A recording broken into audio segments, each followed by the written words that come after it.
Damn, son, where'd you find this?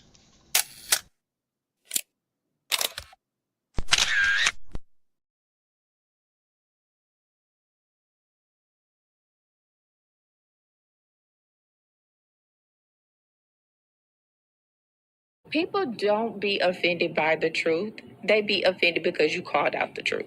Simple as that. They don't want to hear any other narrative that makes them look bad. One thing I can't stand at this big grown age is somebody who act like cause and effect does not exist. Like, yes, your actions caused this outcome. Yes, what you did lit the match. Like, why are you surprised and playing victim? Guys, Chico, they never lied. That's how you know somebody doesn't respect you. They listen to reply, not to be understood. They cut you off. They minimize what actually matters to you. They laugh at your boundaries, and then they call you sensitive when you try to hold the line. They show up late, they cancel last minute, forget the things you've told them, because in their world, your time, your energy, even your voice aren't a priority. They're just an option. You see, there are two kinds of people. Those who adjust when they realize they've actually hurt you, and those who expect you to adjust so they don't have to change. You don't need to be disrespected loudly to be disrespected deeply. Sometimes you'll see it. It's just in their tone, in their patterns, in the silence after you're known. Respect isn't what they say when they're watching.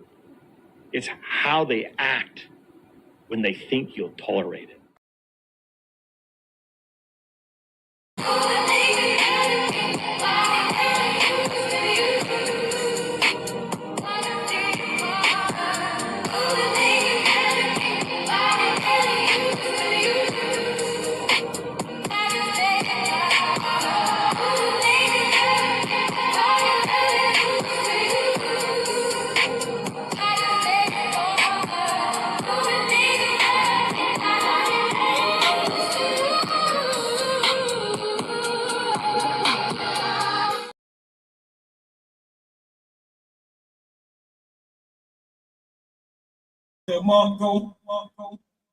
Peace and blessings, glory, praise, and honor to the Most High. How y'all feeling tonight? Grab a seat. Have a cup. I got water. I got soda. I got chips. What you need? Get comfortable. Just take your shoes off. I don't want nobody scuffing up my floor, please.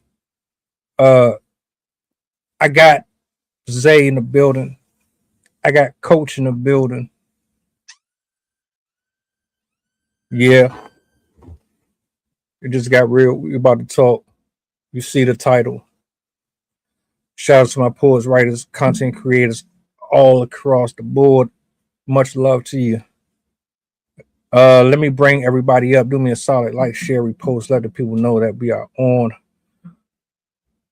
Zay, Coach, what's up? What's the word? What's the word? Yo, what's good? What's good? Zay, your mic on mute.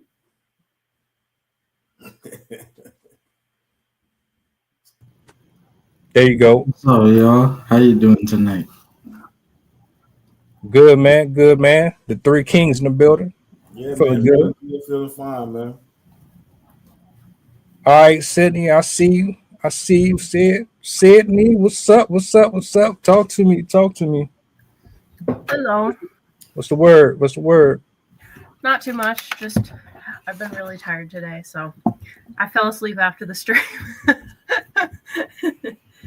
But all that talking about history and women being women, you know, took it out of me.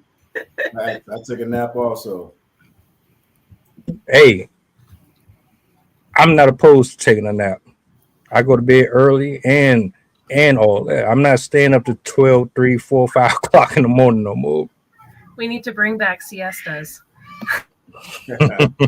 So, hey, salute to the chat, man. 1998, Savannah. Appreciate y'all for pulling up.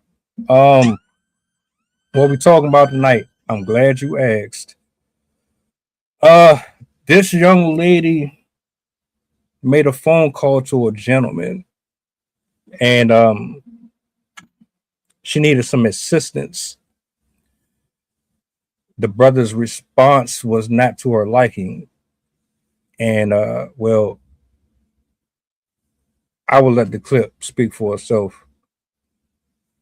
And we'll go around in rotation, initial thoughts, so on and so forth. Let's see. Do I want to keep the screen like that? Let me see if I can do something a little different with that. I might have to. There we go. All right. Let's see here. Roll the footage.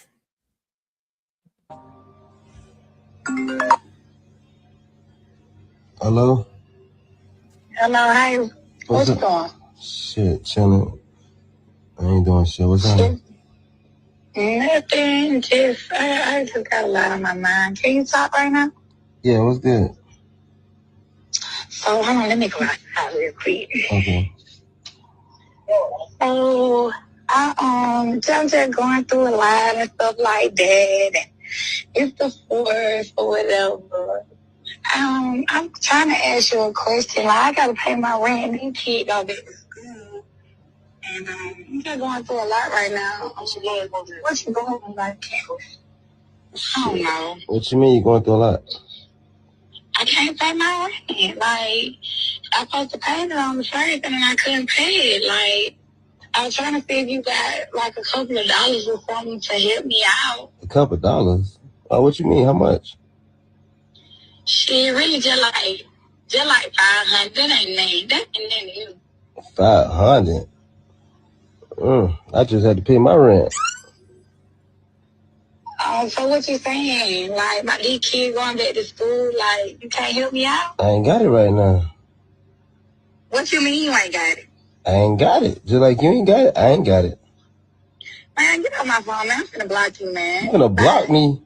Yes, because I don't got time. You can't help me out or nothing. I gotta pay my rent. Shit, help me out. You need to help me out too. Shit, it's vice versa. Bye.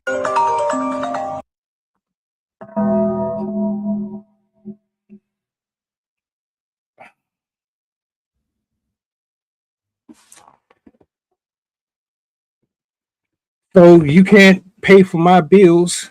You can't take care of my responsibilities as a grown adult. So in response,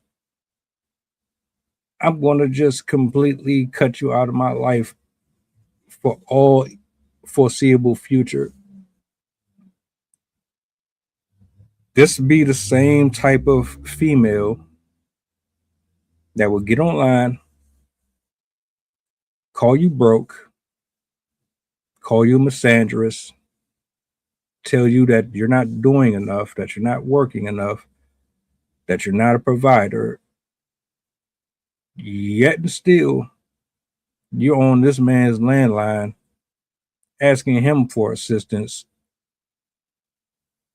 You're not married, you're not engaged, doesn't even sound like you're in a relationship at all.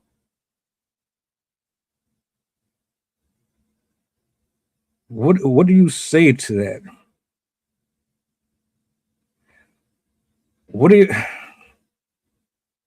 What's your thoughts on how she carried this conversation and how he handled it, first of all?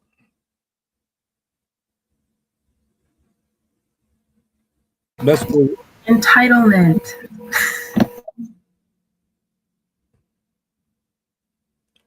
You want to elaborate a little bit on what you mean by that?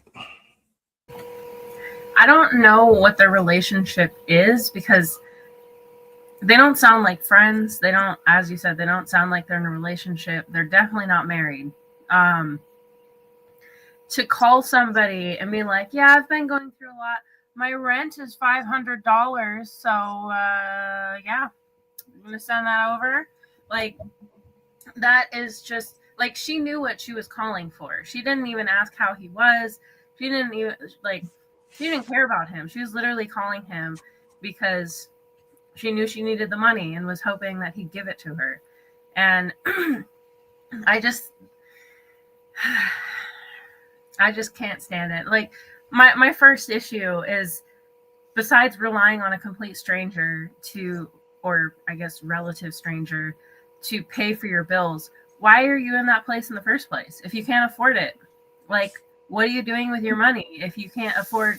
She said it was $500. I'm like, I would be blessed to find a place that was only $500 for rent. Like, you're lucky if you can find something under $2,000 in most places. So what is she doing that she doesn't have $500 for rent? She, like, there's so many other ways that you could, there's so many other options you could do. I mean, granted, it's a difficult job market and whatnot, but like, why don't you have the money? If you know that you have rent due, why aren't you putting some aside? Like, I already know that she's, just from her voice, how she's acting, she's probably a high maintenance woman. So she's probably spending a lot on clothes, a lot on makeup, shoes, purses, whatever, taking herself out. Stop spending that money on places. Like, going to a restaurant alone is going to easily cost you $100. And if you go out every single night, you're gonna that there's that $500 of rent. So you have to be like, if you're gonna be supporting yourself, you have to be willing to make lifestyle choices to adjust to make sure that you can make that rent. And her relying on somebody else to do that for her, who she doesn't even have like a connection with, is entitlement to me. Yo, Zay. Man, I see these videos all the time, man. How many videos my boy sent me of just women thinking that it's okay to just call you out on the fact that you don't have money when you're in the same position as us. So, what I think is, look inside your own life before you over there thinking that it's okay to just badmouth anybody. Think it's okay to block someone. Okay, even if you do block me, I'm better off being blocked than be, made feel less of a man just because I don't got the bread to support you. And it's crazy because Sydney, touched up on it. Why don't you have the money in the first place? You know it's important, so why don't you got it? I'm just gonna end it like that. Coach, you got first of all, you got this person in your device as always begging. Let's start there. What does that mean to you when somebody got your name in their phone like that? Yeah, man, that was the point I was gonna go with. Was that would be, obviously, me, I like to talk about the patterns of, the reoccurring themes, and that would be definitely one identified if the name is always begging. So I mean, but then I guess it's just up to the gentleman to answer the phone, to his temperament. If she's always begging, is he always providing? So I mean, it's a reason why she's coming back. I'm sure there can be multiple reasons that he can say, but at some point he's probably leveraging and providing that money. So yeah. Two things I noticed, and you called it out, the pattern, because it's not one-sided. I know you probably thought it was. It's not. He's an enabler, and she's capitalizing off of the opportunity that's given to her.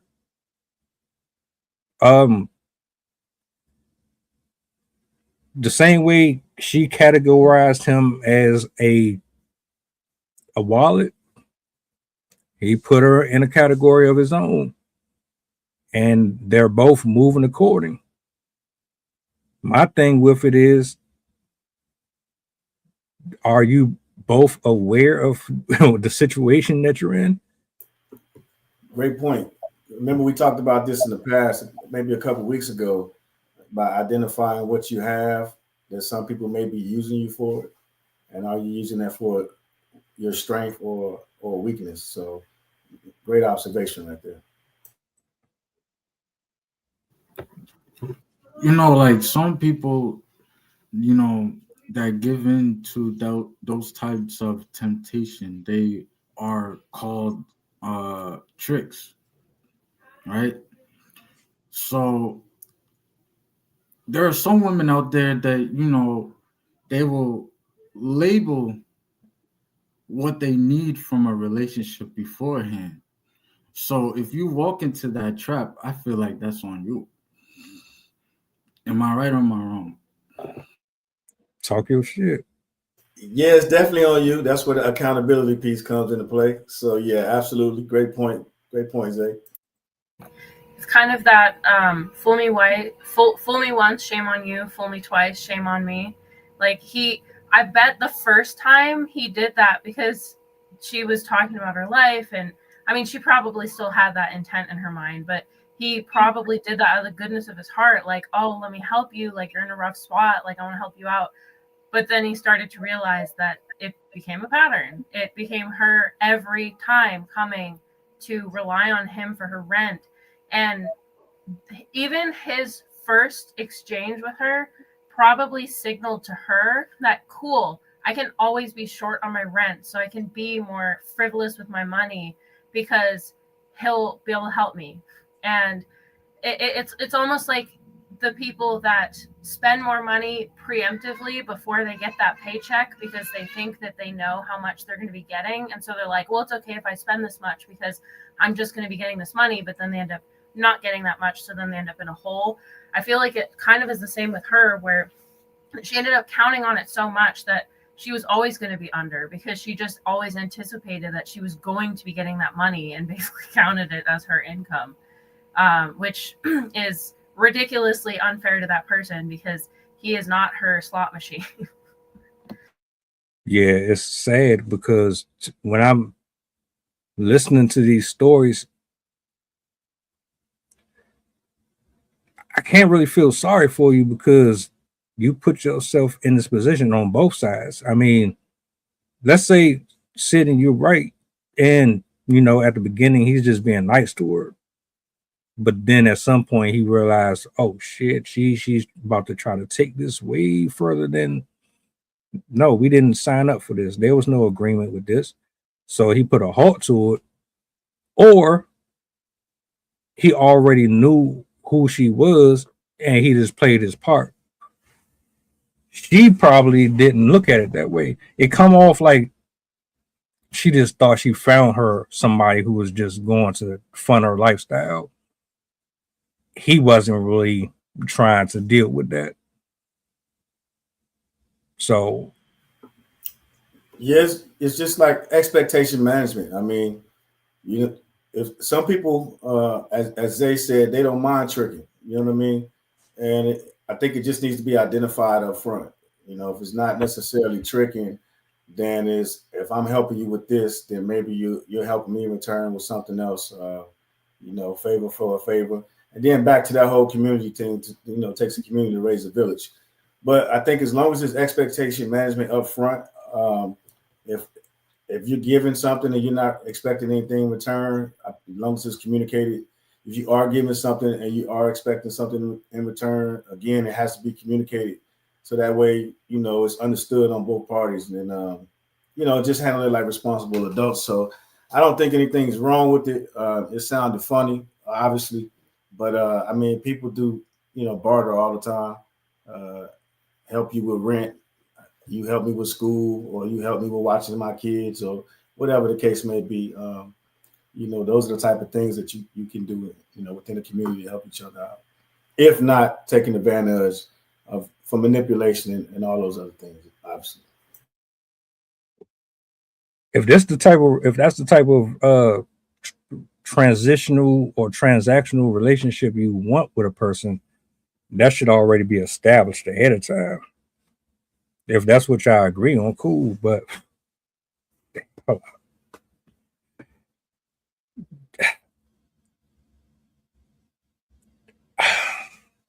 I'm stuck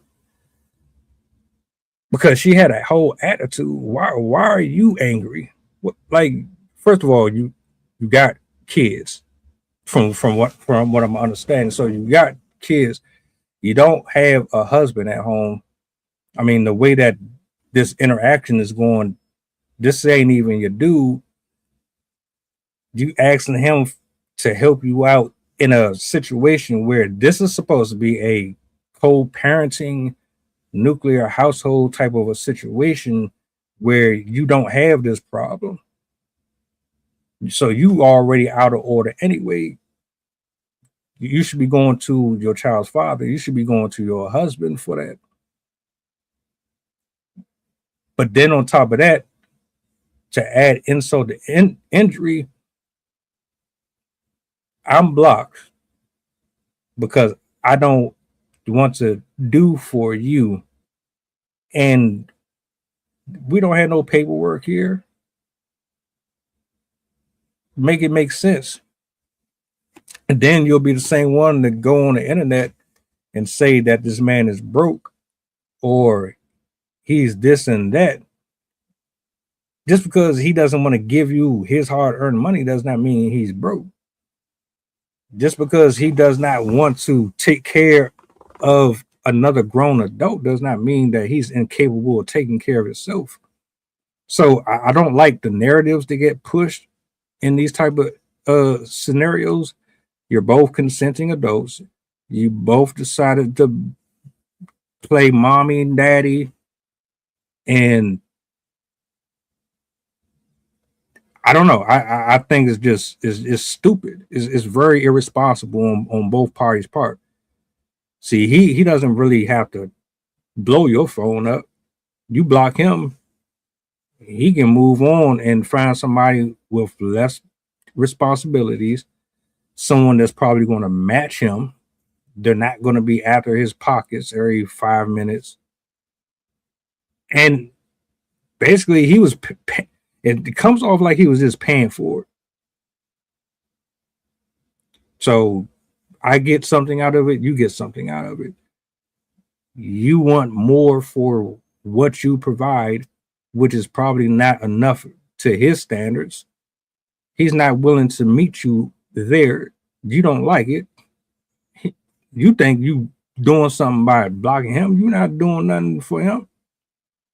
The same way he found you, he can find another one just like you, if that's the case. And that's what I'm trying to address in general.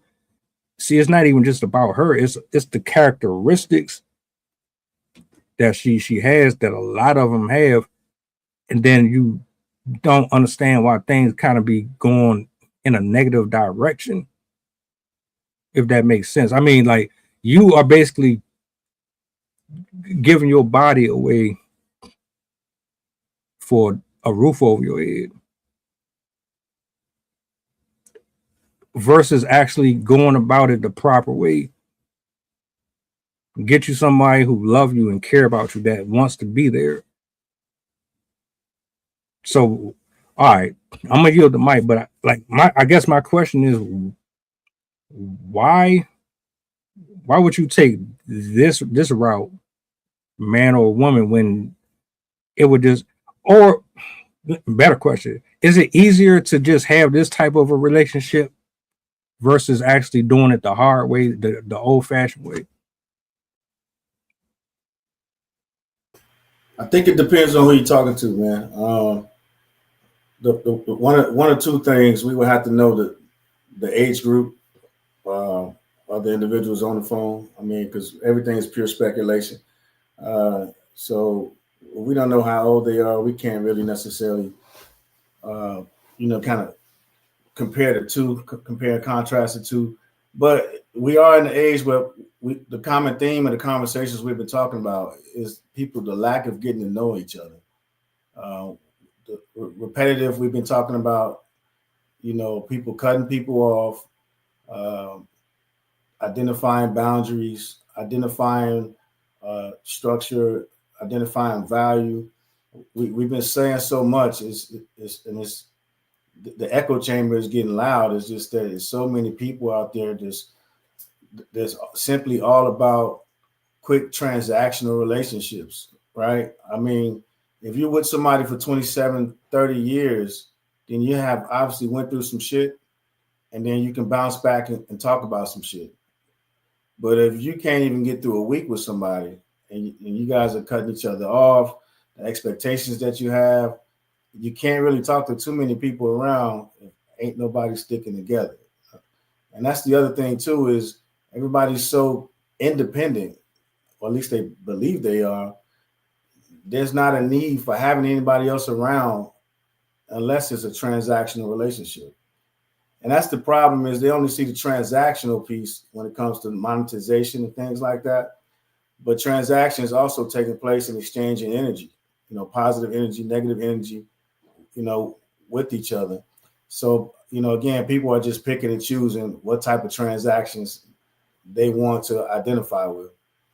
They may be giving negative energy, but they may be providing a service, but that's not taking place of that positive energy that they're looking to reciprocate from. So they don't know how to give that because they wasn't taught that. And so they're just using what they have, the resources that they have. And the problem is the resources are just outdated. And that's why men are just like, yo, I don't need to date women anymore. I don't need to do this X, Y, Z anymore, because all the resources you're trying to use and the tools in your toolbox aren't applicable to what's going on in today's society.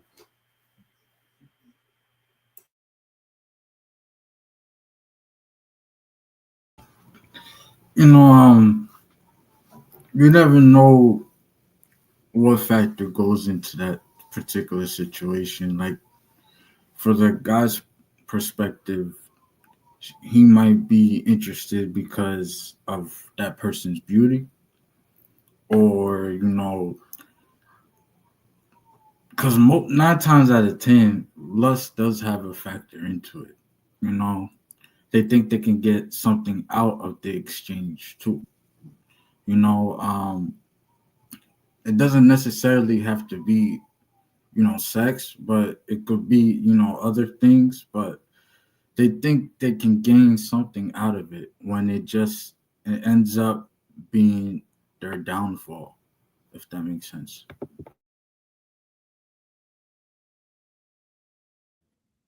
If I'm going to pay for it, I just go somewhere professional. But I'm not even about to do that. Too much risk out here. Too many diseases.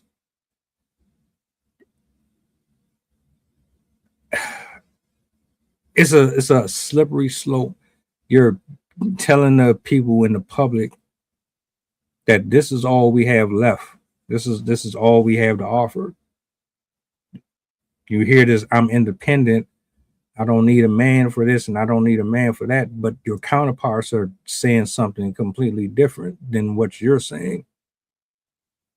So you need to go have a conversation with your sisterhood about their patterns, and the brothers out here who are basically giving up on dating and saying, well, if all you want from me is my money, then I might as well just keep it right there with you. And then don't expect me to give you this and this when that's not what we signed up for here.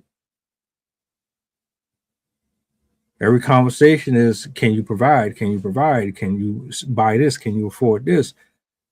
You got to pay for the first dates. You got to pay for the first 4 dates. You got to take care of my kids, even though they're not your children. You got to step in and do for them, even though Bob X, Y, and Z. But I don't know. It's all messy to me. Again, like I said, though, if you want to do that, you can do that all you want. But make sure you know exactly what you're getting into, so nobody is confused at all. Ma'am, if this is why I'm here, then make sure you know I'm not a babysitter. I'm not this. I'm not that. I'm calling you for some special yum time, and we go about our business and keep it pushing. Don't try to force a relationship on me, knowing that's not what you want out of this. You want a sponsor. You want someone to help. It's like you want a roommate without the other intrinsic things that come with the partnership in general. You don't actually want the person. You just want to make sure that you can take care of yourself because you ain't taking care of yourself.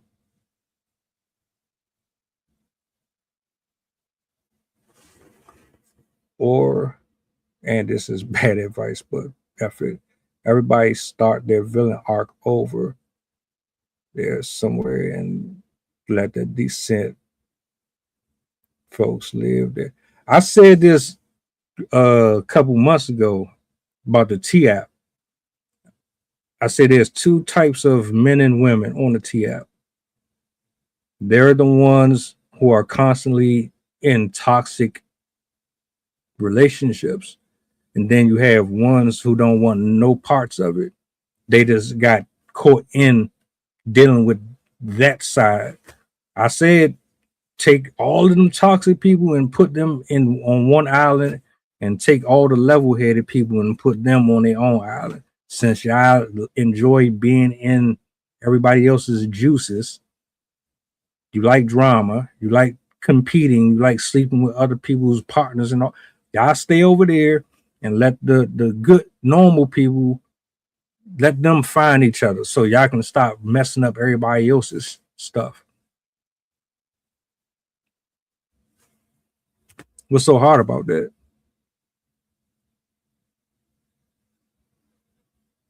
Let me ask you a question, Sid. Is it easier to just have men pay for your life instead of, I don't know, working on yourself and actually being the type of woman that will get the husband that you actually desire so that you don't have to have these problems in the future? Is it easier just to lay on your back and have the simps and the guys who struggle versus actually being the type of man or woman that could have a husband or a wife in the future? I never understood why people would subject themselves to that. I've always been the type of person that if I'm not happy with something, I'm not going to subject myself to it. I'm going to work on myself. I'm going to do whatever I have to get the life that I actually want. So I've never understood why people would voluntarily, like, I don't even know what to call it, but they just willingly accept whatever's easiest. And I've never understood that, because to me, I think it's harder on yourself living the easy life. At least maybe that's just because of my personality, because of who I am. If you're living a life that's not yours, it sits on you. It sits on your soul. It sits on your mentality, and it sucks the life out of you. I've been in situations before where I didn't have the opportunity to live the life I wanted, to be the person that I wanted, and it was depressing. It was awful. Like it felt like torture sometimes, waking up and knowing that the life that I wanted to live was not there, and that I had this vision for who I wanted to be, but I couldn't be that way. I experienced a lot of that in college, where I was in like roommate situations with people that I wasn't able to be myself in, and it was torturous. Like it was really, really uncomfortable to be around somebody that I could not be who I normally am, and it felt stifling, and it affected my mental health greatly.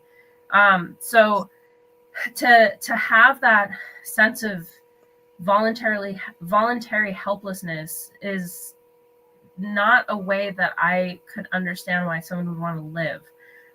It, as I said, it affects your mental health, and it also keeps you trapped. As I kind of said this morning with the other topic, when you voluntarily choose to let somebody basically rule your life for you, they're paying for everything, they're responsible for everything for you, there's very little autonomy. And if they're the ones doing all the chores, if they're the ones doing all the payments, if they're the ones choosing the car and the house and the whatever, you're not going to be able to have access to the things that you really, really want for yourself, because they're going to be the ones making all the decisions. And if you try and input your decision, chances are they're going to be like, well, I pay for it, so I get the last say.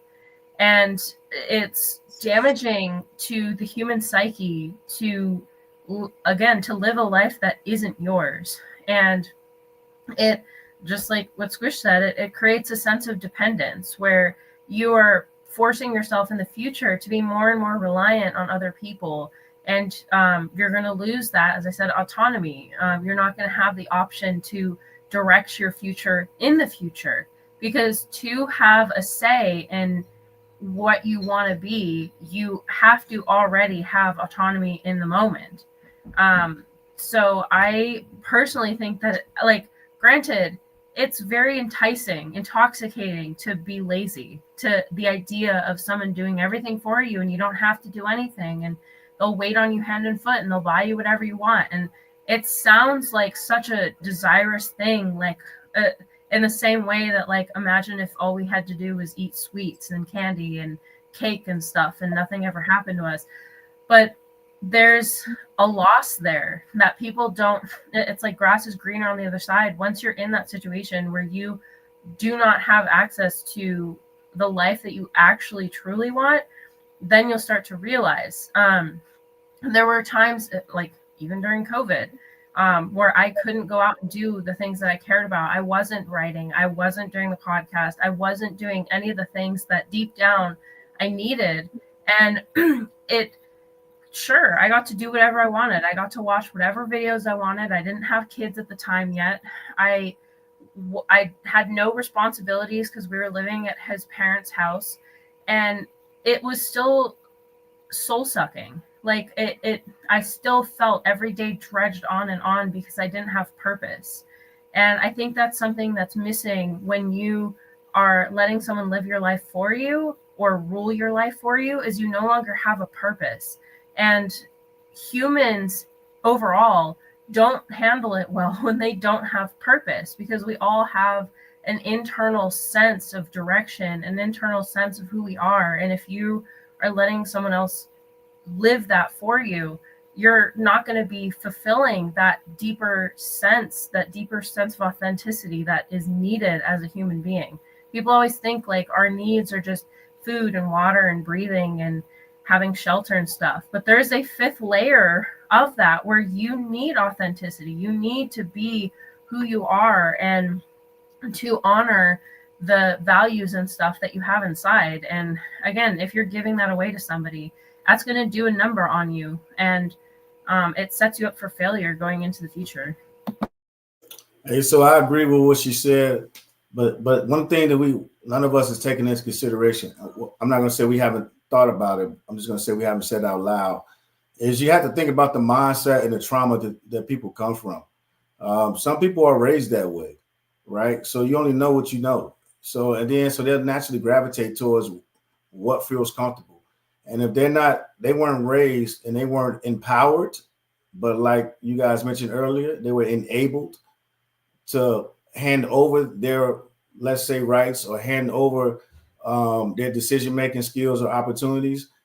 And so they might not feel as comfortable to make those decisions for themselves. So the pattern may be, again, just using this story that we talked about earlier, it's okay to not necessarily have, like you mentioned, who will not have their rent money when they got kids. But I'm going to spend my money over here, not necessarily be responsible in this vein, because I can always call this person who bails me out. And I just typically may return a favor or two, in return. And that's a pattern that some people they live, they learn through growing up from certain traumas, from learning from their parents or learning on just how to game the system. As we everybody has learned at some point how to get over it at some point, how to take advantage of something at some point. And that's what happens is some people tend to use those skills that they learn for bad versus good, right? And so again, we have to keep in mind if that's a learned behavior that some people are learning and they're actually just implementing and thinking they're going through life by doing the actual right thing. So those are some of the things we have to think about as well, you know. And then again, being from an urban community, I think we all got some people that we can relate to that's might have put like some electricity in somebody else's name or did some other stuff along those lines. It wasn't necessarily the moral high road to take, but that was how they necessarily went about coming up or getting through in life, not being shown other ways, but showing the fastest way versus the actual legit way. So again, it goes back to learning, upbringing, and then those traumas. So the identifying those traumas is obviously what you would hope somebody would do in that relationship and say, hey, it's not necessarily my responsibility to take care of your rent. You should probably take a little bit more effort into making sure that you have shelter and a place over your head before you start looking at doing X, Y, and Z with your money. So again, learn behaviors, financial literacy, and different things along those lines, all education pieces that we either aren't getting along the way or we're figuring out at a much later point where we're already at a disadvantage. So, and that the common theme is always looking for somebody else to help out with your irresponsibilities. I like both of y'all points because, you know, I feel like people's sense of purpose gets lost in so many ways. You know, I feel like men and women, you know, often blur the lines of what providing is. You know, I feel like, you know, people like me personally, and feel free to call me out if you think differently, but I feel like personally providing is leadership. It's not necessarily a give and take. It's more like being the person someone looks up to, or, you know, being able to take care of the slack when the other person is, you know, falling behind. You know, I feel like it doesn't necessarily have to be take. It can always be a balance, you know. That's why I feel that providing means.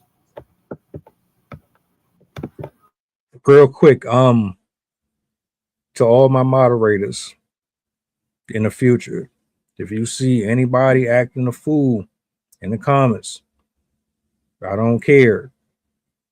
You have all authority to put them in timeout or ban them. We're not doing none of the ignorant stuff over here. So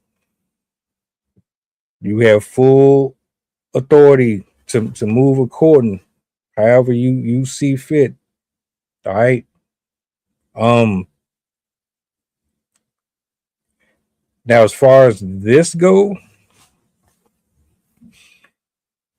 it is learned behavior. I agree. But at some point, you got to take responsibility for your choices, right? You lay down and had children, so you have common sense. You got your license. If you have one, you got your permit. You were smart enough to get you a roof over your head for your family, right? You get up, get on the bus, use transportation. You know how to use these devices. You know how to scroll on social media. You're not dumb. So even though we can say, all right, my Aunt Nancy, she showed me this. Well, you're a whole adult now. That's like me blaming my folks for all of my shortcomings, well, I can say some of this is due to what I saw, but I ain't under your roof no more. You're not taking care of me. You're not feeding me. I'm feeding myself. I'm consciously deciding if I'm interested in this person or not. I'm investing my time and energy into this. I'm walking left or right. I'm wiping. I'm washing myself up. So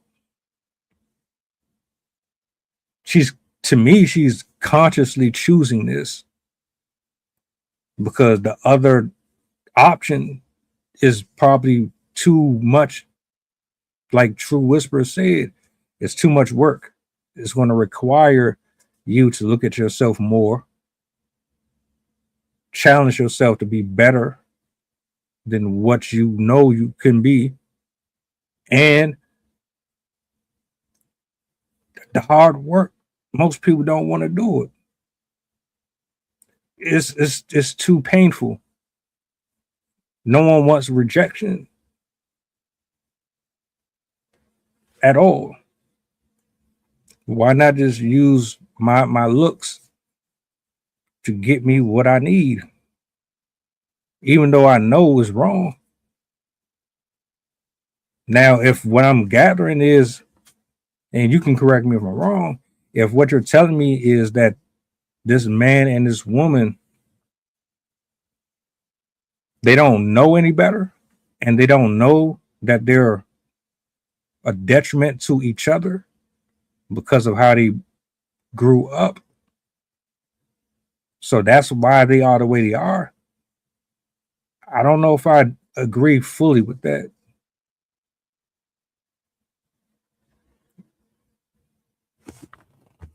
I don't know. I can do it. Yeah, I mean, I'll just say this, man. You definitely are a product of your environment, and if you aren't educated beyond your environment, then I mean, there's nothing else you can do. I mean, that's why they say if you're the smartest person in the room, it's time for you to find a new room to be in. But if you don't know you're the smartest person in the room, and you continue being in that room, then I mean, you know what I'm saying? Again, it comes that lack of education piece. You gotta have that. You gotta have, when somebody tells you the sky's the limit, and you should be aiming for the stars, so that way you hit the moon. It's a mindset. You know what I'm saying? It's something that's built inside of you. And if you're in an environment where it's full of negativity, some people will figure out a way to thrive. Some people just built that way. But others, and not everybody's built that way. And that's what makes people different. That's what makes everybody human. You know what I mean?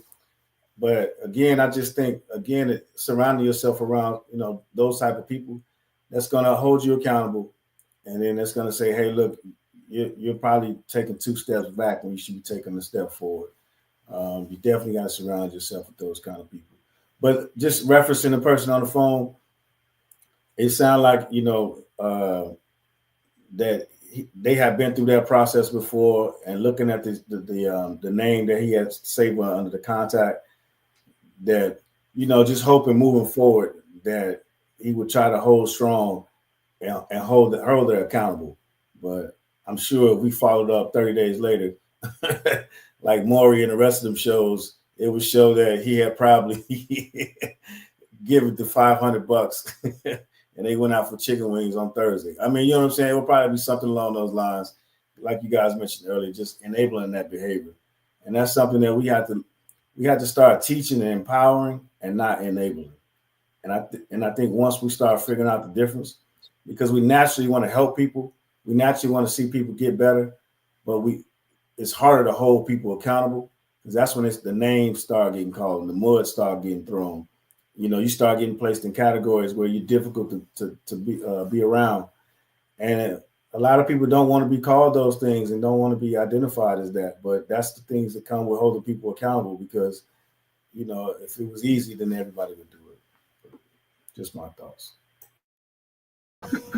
Going off of something that you said, I like to read lists of and write-ups of successful people. Like, what do successful people do, and what are their habits? And that's one of the things that is mentioned very frequently, is to find yourself in situations of success. You have to be willing to hang out with people that are better than you, that are professionals in their field, that are the pinnacles of whatever industry they are. You have to hang out with people that are in the positions that you want to be in. Because if you're spending all your time with people to make yourself feel better about yourself, and everyone's not as good as you, and you're the most talented person and the smartest person in the group, there's nowhere for you to rise past, because then you're only going to be comparing yourself to who you see beneath you, rather than working on yourself to better yourself with the inspiration of other people around you. Because when you hang out with people that are better than you in other ways, they're going to be able to give you advice. They're going to be able to guide you. They're going to be able to point out things that you would never see in yourself or understand on your own. And that is something that I think a lot of people don't do, especially now with social media and whatever. You want to be the best of the best, the most beautiful, the smartest, the whatever. And so to make themselves feel better, most people will just hang out with those that they see as below them. So that's definitely something people should consider doing if they want to better themselves, whether it's career-wise, just like your self-growth and that kind of arena. So yeah, it's a really important thing to consider, is that the people you surround yourself with are your future. And if you're going to be surrounding yourself with people that are not good for you, that's going to be your future. And this lady clearly is not surrounding herself with people that are going to better her. She's hanging out with people that are serving to enable her instead. And so she's very likely not going to be exposed to people who are going to challenge her to improve her situation. She's just going to be relying on the people around her to keep her where she's at and keep her in the same patterns. And it's a great example of why you have to keep self-improving, because if you don't keep self-improving, you're just going to be dependent on other people around you to make yourself feel successful, even if you aren't.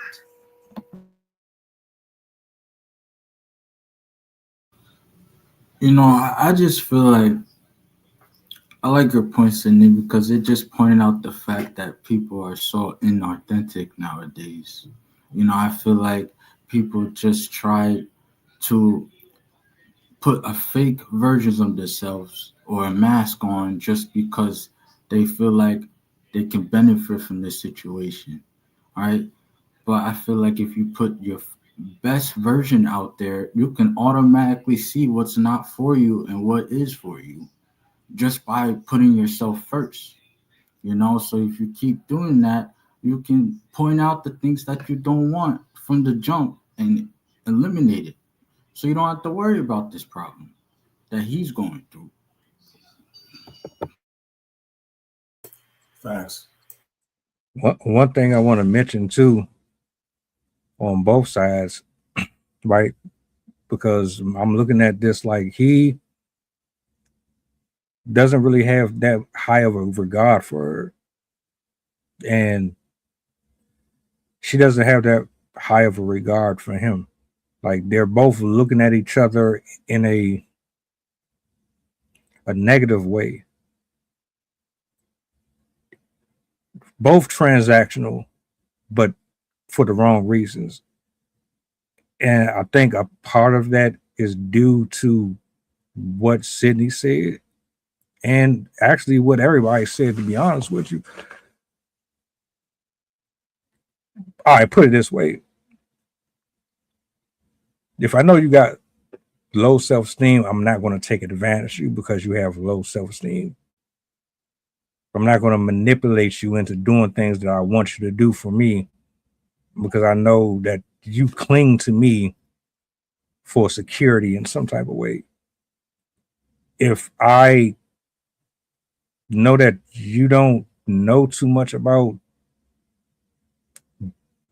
engineering. I'm not going to railroad you and have you working on something that could get the company sued for millions of dollars. If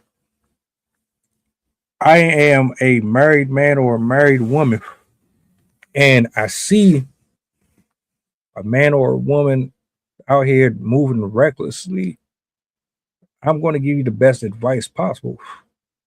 Why would I? And it's just my conscience. Why would I steer you in the wrong direction when you're already going in the wrong direction? I'd just be adding on to it.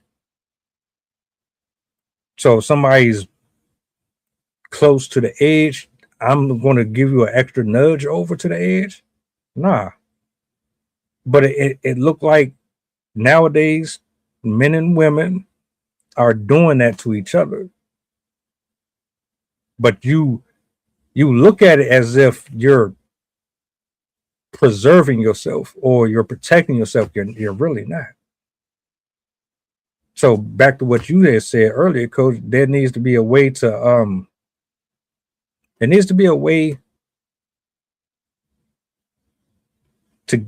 give chastisement, direction, feedback that help both parties. Now, if this is how y'all want to move after we say all that we say to you, because you could be a best friend to somebody or a cousin to somebody or a family member to somebody, you don't want to see them get used up. But if they want to keep going like that, then that's on them. But I think that's something that needs to be addressed too. They look like they're both actually hurting each other in the process. And I see that with a lot of men and women. I yield the mic. No, good point. And that goes to a question I had asked, a few weeks back. The opposites attract, and a lot of people say they do, but the problem is, again, the recurring theme is maintaining that relationship. They may attract, but what's going to keep them together? And that's typically people like the opposite for the attraction, for the sparkly thing. Ooh, it's something different, it's something new. But yeah, that's true too. Rich attracts broke. But yeah, and same thing with positive and negative, right? I mean, because a positive mindset, somebody always ends up with somebody who thinks negative. And then, like each one of you has said, it's because they faking the funk. They're not necessarily being the best version of themselves. And it's just we're pretending to be who we can be for that initial meet, and then whatever happens after that. And then I think at that point, sometimes is when you should both be like, hey, look, we both did X, Y, and Z to get to this point. Now we should probably move forward, being truthful and honest in who we are and what's the objective. And that's the problem is we talked about, dating earlier and how it's not around anymore, the courting process and everything. Because everything is just to get in and get out. You know what I mean? It's just to be quick. I'm just trying to get in, see what you're talking about and get out of there. Nothing is looking for sustainability or longevity. Everything is looking for just the instant gratification. And that's the problem when you can't see the forest from the trees. You can't plan for longevity, right? When you're going in and trying to conquer in less than, 72 hours. You're not thinking about, man, this could be the mother of my kids, or one day I can help her to pay rent, or one day she can help me as a team. I'm trying to build a brand. Let's build this solid foundation. Forget the foundation. You're going straight for the high rise for 2 days and then get up out of there. So it's just, again, the modernization of how we all think. People, in totality, is just some stuff we need to start thinking about. This whole topic makes me think of a video I saw very recently where a guy tries to shoot a shot by giving a waitress an $1,000 tip. And she ends up having a boyfriend, but she does end up texting him and thanking him, saying, like, you just helped us make the rent, so we really appreciate it. But it made me I was like, I wonder if that was her, but the other lady seemed really decent, so probably not.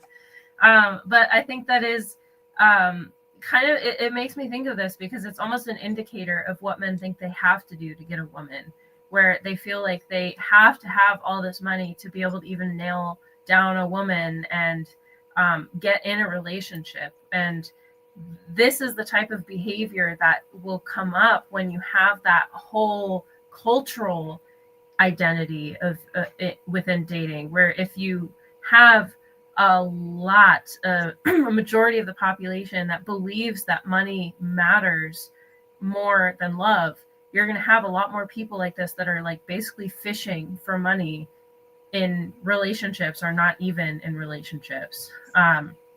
So I think besides the internal aspect, the things that you have to do as an individual, I think it's also kind of a cultural problem as well. That I couldn't even explain how it came to be, but I think I mentioned it in the earlier episode this morning. Consumerism is definitely at play here as well, in the sense that women are now starting to see men as a commodity rather than as a partner.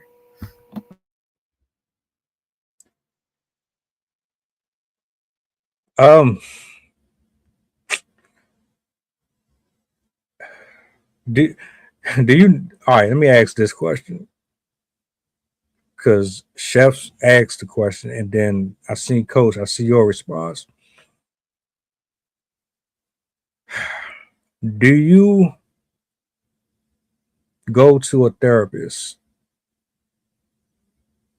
before you go to family? Like, I understand that we can't provide you with all the answers that you might be seeking, but at some point you might not be able to afford counseling, you might not be able to afford therapy. Some people don't even believe in it, right? What do you say to somebody who has this issue? They want to address it, but they don't know how to do it in the right ways. Maybe they come to you for advice and they pour out to you. I mean, they say, look, I ain't shit. I am a whore. I do this. I've done this. I've always had like this mindset. What do you say to them to get them to either go to somebody who can professionally help them, or they trust you enough to where they listen to you to the point to where they might even start to consider some of them seeds that you sown? Man, I would say you always refer them to an expert, and you take the personal out of it, because the problem is people think too much with emotion, man, and not logic. And the first thing a person's going to say is, in my experience, in my relationship, one time I did X, Y, and Z, and that's none of those are answers for solving anybody's problems, right? So, and then you have to be able to hold somebody accountable, and you have to take out that emotional feeling to you. Somebody says, tell them to go to God, which is, you can do that, whatever works for you. But what you need to provide somebody is an accountability system. You need to provide somebody some structure. There needs to be checks and balances, right? So if you don't do something, there needs to be a repercussion for something not happening. So those are the type of things that you need to be able to do. And then, yes, absolutely being relatable. And that's the issues you have with a lot of people not necessarily seeking therapy, is you won't find a lot of, and I'll just say for our community, you won't have a lot of us in there. And so those are some of the issues. And then some people only want to relate to people that's got some type of street cred, right? Depending on what their background and upbringing. They only think people that can identify 100% of where they come from can necessarily provide them advice or understand what they're going through.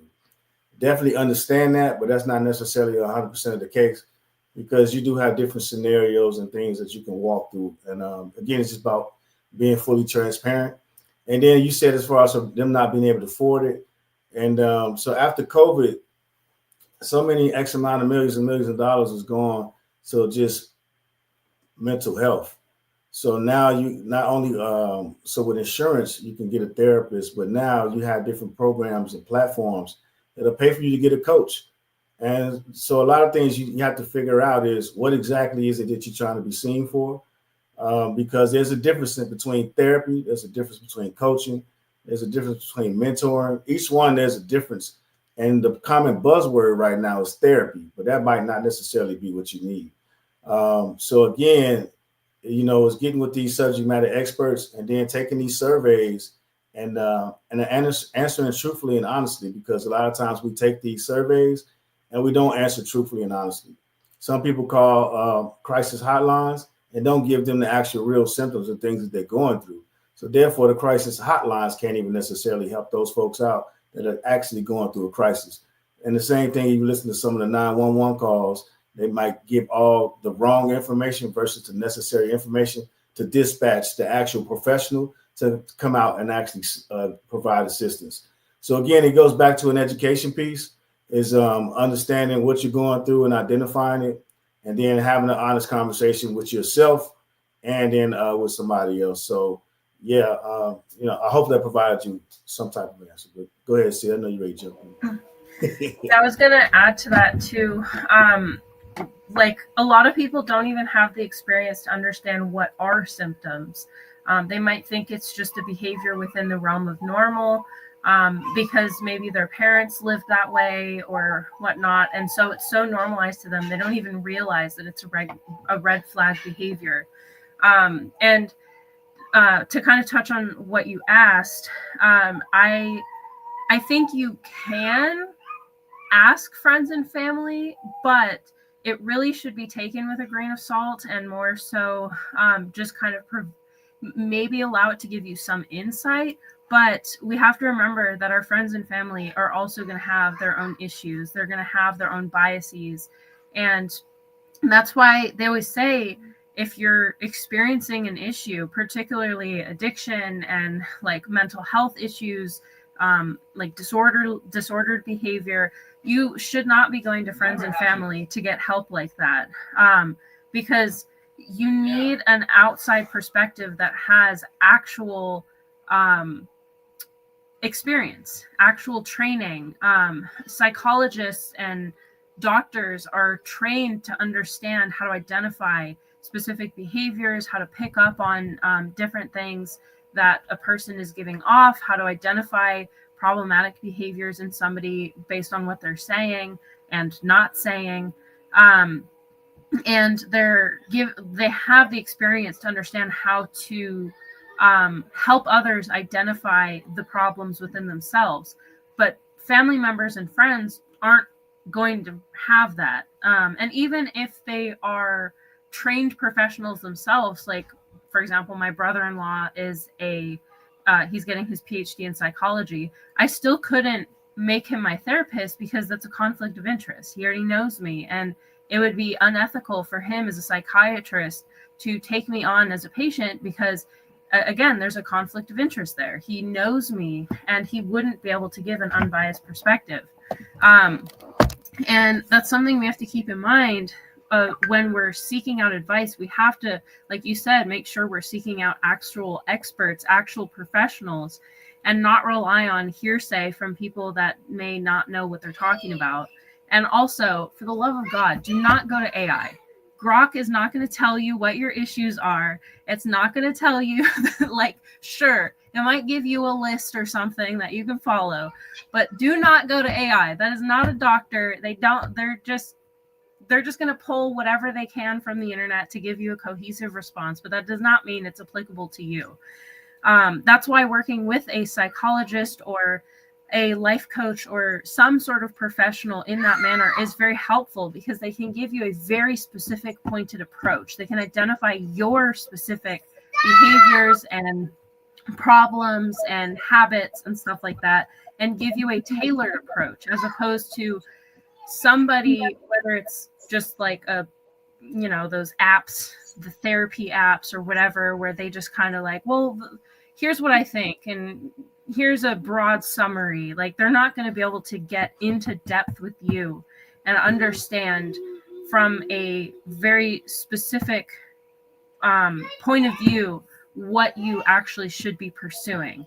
And the other thing too is, this is honestly the biggest aspect, I think, is you have to be honestly willing to be vulnerable and to actually do the work, because I think that's one of the biggest pitfalls of psychology, of therapy, of going to life coaches, is a lot of people go into these with the mindset of they're going to change me and they're going to just point something out and poof, I'm going to be fixed. But that's not how it works. You have to put in a lot of hard work when you do therapy, when you do life coaching, when you're undergoing life coaching, because you have to dig deep in yourself and you have to be willing to do the work outside of the sessions. You can't just talk away your problems. The point of talking is to reveal the problems to you, but you have to go home and use those tools in a day-to-day basis. You have to make those tools a habit. For example, like an alcoholic, they can't just go to a session and the person just says, oh, here are things that I've noticed, like you use alcohol at these times, and you're not going to go home and automatically stop drinking. You have to also carry that through and notice your own signals, notice when you're feeling the temptations, find ways to divert your attention away from the alcohol and pick something else. And so I think that's a component that a lot of people miss out on, is it's not like taking a pill where it can make the symptoms go away. And I mean, even with medication, it doesn't make the underlying problems go away. You have to be willing to actually do the work and accept the responsibility of action. And I think a lot of people don't recognize that that's a huge component. That's honestly the most necessary component, because it doesn't matter who you go to if you're not willing to actually take their advice to heart and put their advice into action in your own life, because eventually you are going to get to a point where no matter what they say to you, if you're not willing to actually do anything, you're not going to make any progress anymore, because they're just going to be saying the same thing to you over and over and over again. And you're just going to keep going home and living the same life. So I think that's something that people really have to think about, is when they're seeking out help, are they actually willing to do the work? Because that, I think, is the most crucial component. You know, the harsh reality is that a lot of people don't have real friends by their side or real family. I feel like, you know, people that they call their friends, you know, they will sometimes add on to the fire. You know, I feel like sometimes they don't even put your best interests at heart. So you always gotta keep that in mind, that because Coach touched up on it. You want a friend that is also your accountability partner. You know, that is also willing to take the extra step to make sure that you're going in the best path for you. That's a true friend. That's a true family member. If they are offering to take you to therapy, that is good. But if they're trying to keep you on that same path of destruction and turmoil and drama, that is not your friend. That's not your family. So I just want to point that out there. I want to address what PMP said a few minutes ago, because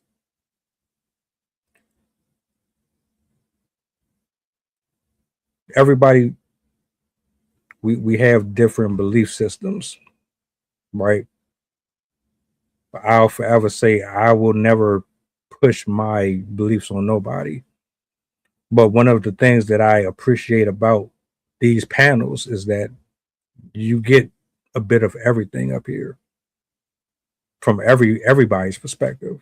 So if you're not someone who believes in the higher power, then guess what? Somebody got you covered. Now, me personally, I will say this. Throughout all of my years on this planet, the only person that has ever taught me properly about myself is God himself. But you know, the unique thing about it is he doesn't use just a person with a license to teach you a lesson. I didn't go to counseling to figure out about my abuse. I didn't have a teacher tell me that it was wrong for this to happen. I didn't have a member of the football team to pull me to the side and tell me smoking wasn't good for me. Life did that. The interactions that I created throughout every timestamp because of my choices and decisions. God put specific people in my presence to show me who I was, to show me who I was becoming because of the decisions that I was making.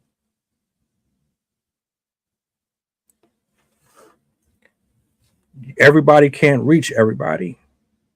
It takes a certain style, a certain je ne sais quoi.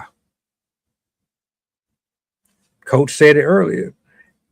You can be from the street and reach more people that way. You might not be from the street. You might be Candace Owens. You might be a random person on social media who just happens to have a delivery that resonates with specific folks. If you got the anointing on you, you're definitely going to touch somebody. So while I do not suggest that you go and just pray, I'm a firm believer in it, 1000%. Everything that I learned about me and about humans, I learned through word. I learned through trial and error.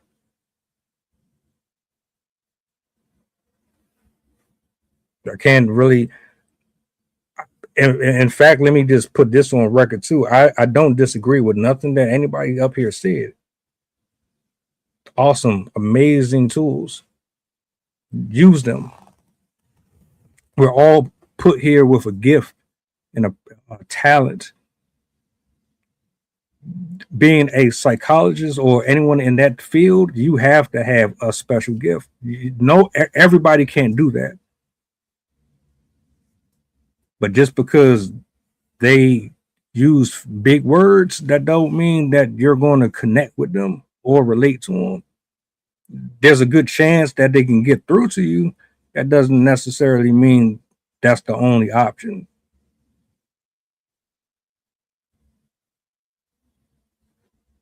So you can it's God uses everybody. You don't have to believe that. I believe it. But God uses everybody, whether or not you want to be used by him or you don't want to be used by him. He'll find a way to get your attention. I don't know how many times he's done reached out to me through different people, whether it was to warn me about what I was doing, or it was to tell me to stop doing what I was doing, or it was to tell me, damn, you need to tighten up. You getting too out of touch. You'd be surprised if I told you that everybody up here, including people who have not even been up here in a while, they came into my divine ordinance through God himself. He's the reason why these connections are how they are right now, because of him and because of how I am and how I operate. He knows how I think and how I move. So he positioned specific people to connect to me based on my belief system and how I operate. But that's just my personal belief system. I'm not telling you one way or other what to look at or how to look at it. Just my 2 cents, of course. Now, if anybody got anything they want to say before we close out, y'all more than welcome to. And again, I'm not pushing nothing on nobody. These are just little testimonies, little experiences that I've had myself. Hell, I knew somebody for a very long time. They couldn't even reach me. But I digress. I pass the mic. Anybody?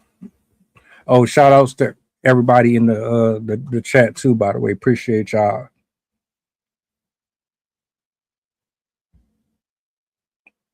Nah, man, I well said. I think everything everybody has said has been well said. The part that they said that left off, because I was the one who read it and I didn't finish reading the whole entire statement. But yeah, I think we all on the same page. I don't think there's any disagreements about that. Again, like you said, just being open, being coachable, and like we all said a couple times, just at the end of the day, just accountability is what it's all about, and then and communication.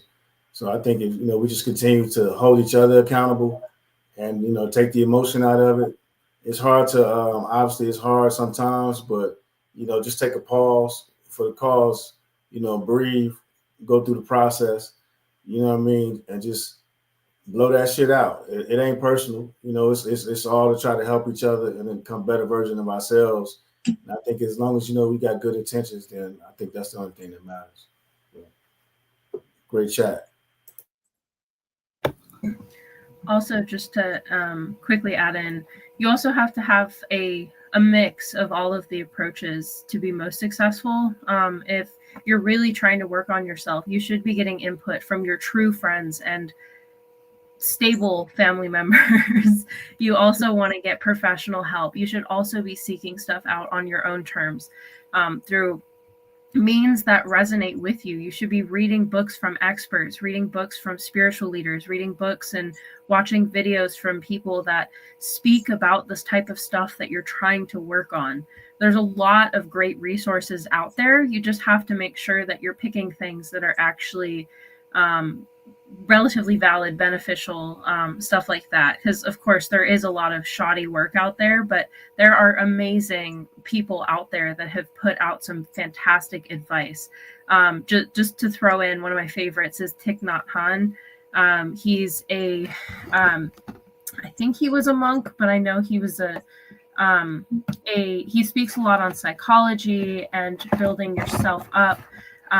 His name is really difficult to spell, but that's him.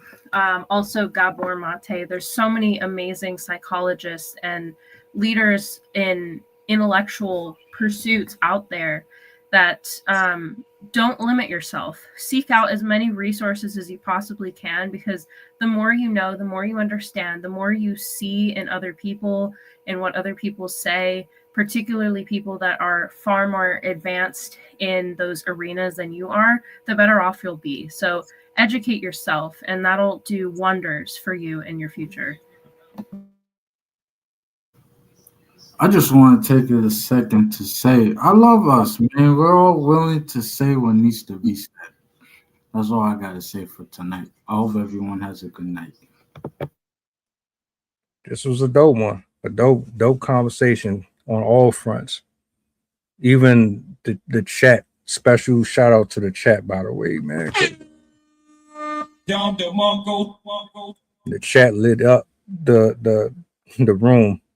A lot of dope perspectives, man. Shout out to everybody in the chat. Appreciate y'all for hanging out with us tonight. If you are leaving for any reason tomorrow, be safe on the road. Have a blessed Wednesday. You know what I'm saying? We'll be back tomorrow. Tap in if you're available. You know, love to have you back. Always love to chop it up with the people. Enjoy the rest of your night. Do me a solid before you go, if you don't mind. Hold on. Where is it?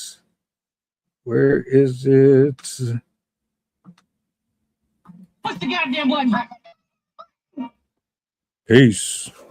Thanks for joining us, everyone. See you tomorrow.